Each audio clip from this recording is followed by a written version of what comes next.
일본에서 이슬람 신도, 무슬림 신도가 40만 명을 넘었다고 합니다. 이게 그러면서 이제 일본 사회에서 여러 가지 문제를 좀 발생하고 있는 것 같고요. 그것이 좀 기존의 일본 문화와 충돌하면서 갈등이 좀 생기는 것 같습니다. 특히 이제 소음 공해라고 할까요? 이제 무슬림들이 기도할 때 여러 가지 그런 소리 이런 것들이 이제 조용한 어떤 일본의 문화 이런 것과 좀 충돌하면서 갈등이 있는 것 같습니다. 이게 일본만의 문제는 아니고 우리나라나 중국 등에서도 이 무슬림 문제가 조금 이제 갈등이 생기는 그런 요인이 되고 있지 않나 싶습니다. 자, 이 동북아에서 생기고 있는 이 무슬림과의 어떤 문화적인 갈등 어떻게 펼쳐지고 있는지 아시아경제국제부의 이현우 기자와 함께 좀 자세히 알아보겠습니다. 자, 이 기자 일단 뭐 일본 하면은 되게 생각하기를 뭐 좀 조용한 나라 그리고 종교적으로 물론 이제 신도라는 국교가 있긴 하고 불교랑 좀 가깝긴 하지만 토착 종교 중심이고 크게 또 종교적인 어떤 뭐 그런 성향이 강한 그런 나라는 아닌 걸로 그렇게 좀 알고 있는데 무슬림 인구가 40만 명을 넘었다. 약간 이제 좀 맞네. 약간 그런 생각을 갖게 해요. 이 일본에서 이렇게 무슬림 인구가 늘어난 이유 이건 뭡니까? 네, 지금 말씀해 주신 대로 일본은 사실 무교인 사람이 70%가 넘는다. 이런 설문조사가 나올 정도로 네. 종교에 정말 관심이 없는 나라로 알려져 있는데요. 실제로도 사실 이 42만 명 정도 늘어난 무슬림이 네. 일본 사람들은 아니라고 합니다. 일본 사람들은 아니다. 일본인들이 그러니까 무슬림으로 뭐 개종을 했다라든지 이런 건 아니다. 예, 그거는 아니고 지금 일본 내 무슬림들 대부분은 네. 이제 인도네시아나 파키스탄에서 온 이제 이주 노동자들로 알려져 있는데요. 아하. 이제 일본도 저출산 고령화 현상이 극심해지고 생산 가능 인구가 워낙 감소를 했기 때문에 제조업이나 이제 그런 부분에서 농촌, 어촌 여러 부문을 중심으로 이주 노동자들이 굉장히 급증을 했고 여기에 따라서 지금 이제 이슬람 신도가 굉장히 늘어난 건데요. 그러다 보니까 이제 일본 내에 이슬람 사원이 이제 모스크가 네. 160곳이다 이런 통계가 나왔다고 합니다. 160곳. 굉장히 많네요. 예, 그렇습니다. 일본 주민들하고도 그러다 보니까 충돌이 잦아지고 있는데요. 네. 일본은 이제 굉장히 좀 조용한 걸 강조하는 나라인데 네. 모스크의 경우에는 예배 시간마다 경전을 크게 틀어주거나 아니면 노래를 굉장히 크게 튼다고 합니다. 네. 이제 여기서 하루에 5번 기도를 하다 보니 이 주민들 입장에서는 굉장한 소음 공해가 된다고 지자체의 항의가 엄청나게 들어오고 있다고 합니다. 네. 그리고 또 이제 이슬람 교에서는 장례를 이제 매장을 하는 상황인데 아하. 이에 비해서 일본은 전통적으로 불교식 화장을 하기 때문에 이제 이슬람 신도들은 매장지를 등록을 하지 못한 경우가 많고 심한 경우에는 본국으로 관을 이송해야 하는 상황이라고 하는데요. 그래서 지금 이주 노동자들은 공동묘지를 늘려달라 이렇게 지금 지자체에 신청을 하고 있는데 여기에는 또 일본 주민들이 엄청나게 반발을 하고 있다고 합니다. 이게 이슬람에서는 거의 매장을 하는군요. 예, 그렇습니다. 결국 뭐 일본이 기독교나 이슬람교 이런 종교를 직접 믿는 사람은 뭐 거의 없다고 이제 설문조사에 나온다곤 해도 네. 불교식 장례 문화나 아니면 아까 말씀해 주신 신도 같은 문화적 영향이 수천 년간 내려왔기 때문에 이게 생활 습관과 문화로 정착을 해서 아예 너무 문화가 이질적인 이슬람교랑은 심하게 충돌할 수밖에 없다. 이런 분석이 나오고 있습니다. 그렇군요. 이게 일본에서는 어쨌든 이런 내용들이 보도가 될 정도로 사회적으로 좀 상당히 사회 문제화된 그런 측면이 있습니다. 그런데 이현우 기자, 이게 뭐 일본에서만 있는 특별한 현상이다라고 보기는 좀 그런 것 같고 우리나라나 중국에서도 이 이슬람 문화와의 갈등, 충돌 이런 부분이 조금 문제화되는 흐름이 좀 있다면서요? 네, 그렇습니다. 사실 이제 우리나라 같은 경우에는 지난 2020년부터 지금 6년째 대구 대연동의 모스크 건립 문제를 둘러싸고 이제 지역 주민과 지자체, 기독교 단체들이 지금 갈등을 엄청나게 심하게 하고 있는 상황인데요. 네.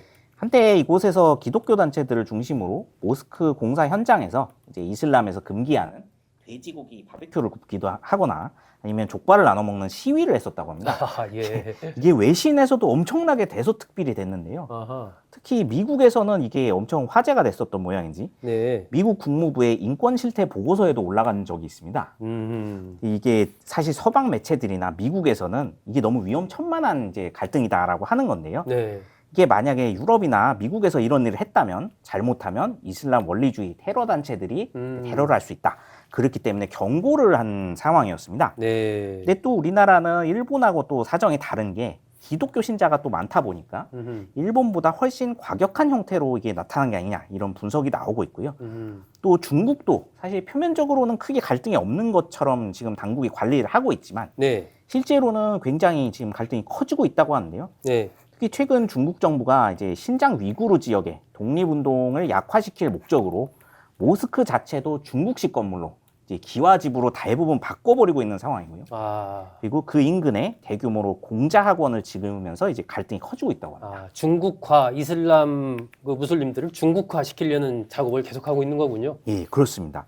근데 최근 이 신장 위구르의 이제 이슬람 조직들이 또 문제가 된 것이 이들이 아프가니스탄에서 새로 집권한 탈레반 세력들과 굉장히 친밀하다고 알려져 있습니다. 그래서 중국 정부는 이들이 탈레반과 연합해서 분리운동을 벌이거나 군사적인 사태까지 일어날 가능성이 있기 때문에 또 규제를 강화하고 있다고 하는데요.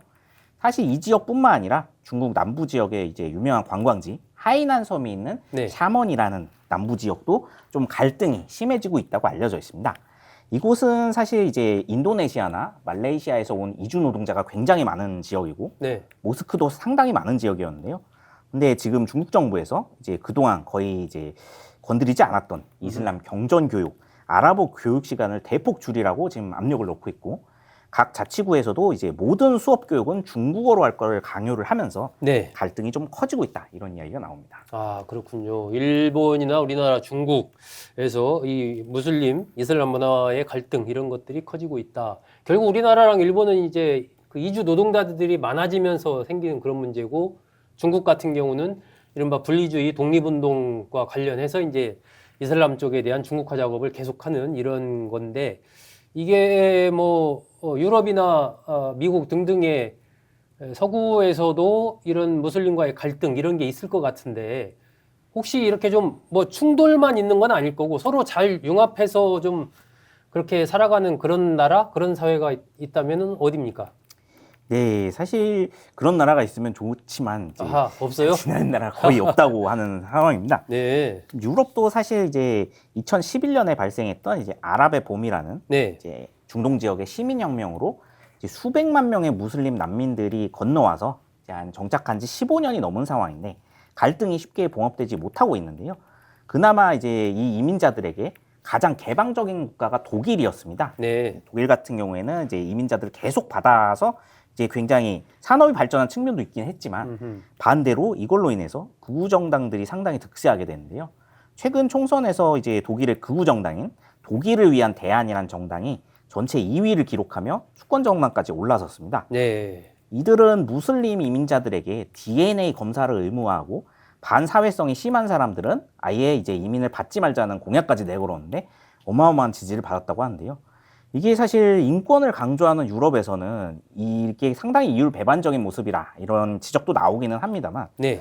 이제 또 스위스 같은 나라에서는 아예 이주민을 들어오지 못하게 하려고 인구 상한선을 제정하자 이런 법안까지 올라왔습니다. 그래서 지금 국민투표도 하려고 하는 상황인데요.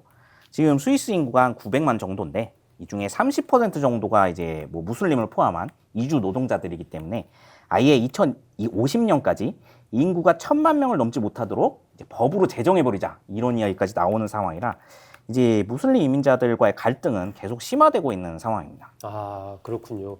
근데 이게 참 어떤 딜레마가 있는 것이 여러 가지 이제 산업적인 측면이나 노동 인력 측면에서 본다면 이 무슬림들을 아예 못 들어오게 하기는 어려울 것 같고 그렇다고 해서 그걸 허용해서 또 많이 들어왔을 때 생기는 여러 가지 지금 우리가 이야기한 이런 갈등 문제들도 있고 그런 딜레마가 좀 있을 것 같은데 이거 앞으로 어떤 흐름으로 갈 것 같습니까?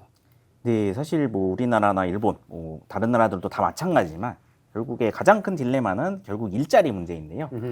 뭐 제조업이나 건설업, 대부분의 3D 업종에서는 이미 무슬림 이민자들이 대부분 이 문제를 메꾸고 있는 상황입니다. 네. 기업 입장에서는 이들이 없으면은 해당 산업은 거의 무너질 상황이기 때문에 이제 이민자를 막으면 안 된다고 굉장히 강하게 반대를 하고 있는데요.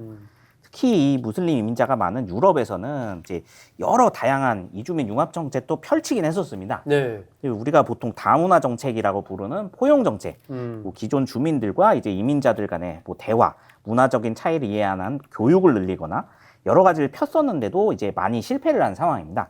이거는 아무래도 또 유럽이나 미국의 안보 문제 때문에 발생한 걸로 지금 여겨지고 있는데요. 이렇게 이제 이민자들 중에 물론 성공한 사람들도 많고 네. 들어와서 잘 정책한 사람이 훨씬 많지만 결국에는 이들 중에 이제 극소수가 테러 조직 요원들이 들어와서 테러를 벌인 일들이 발생을 하면서 특히 예전에 이제 2014년 이제 이슬람 국가 이제 이라크 지역에 있던 이 테러 집단이 오히려 유럽에 살고 있는 무슬림 가정의 청소년들을 SNS를 통해서 자국으로 오게 만들고 네네. 이런 행위들이 또 있었기 때문에 이게 반이민 정서를 너무 키웠다. 그런 지금 우려들이 나오고 있는데요. 결국에는 또 이제 지금 유럽과 미국을 중심으로 해서 우크라이나 전쟁이나 이스라엘과 하마스 전쟁, 이란 전쟁 등 각종 전쟁까지 지금 발발한 상황이라 일단은 이런 뭐 타 종교에 대한 이해나 관심이 커지려면은 분쟁들도 전쟁도 좀 마무리가 되고 확실히 안보가 보장된 이후에 이제 국민들도 납득할 수 있지 않을까 이런 지금 분석들이 나오고 있습니다. 네. 이 동북아에서도 어쨌든 이 무슬림으로 인한 갈등, 사회 문제와 서서히 좀 생기고 있는, 특히 이제 일본을 중심으로 해서 이러한 갈등이 커지는 상황. 이것이 중국과 우리나라에 또 어떤 영향을 미칠지 향후의 전망까지 이현우 기자와 함께 알아봤습니다. 이현우 기자 수고했습니다. 네, 감사합니다.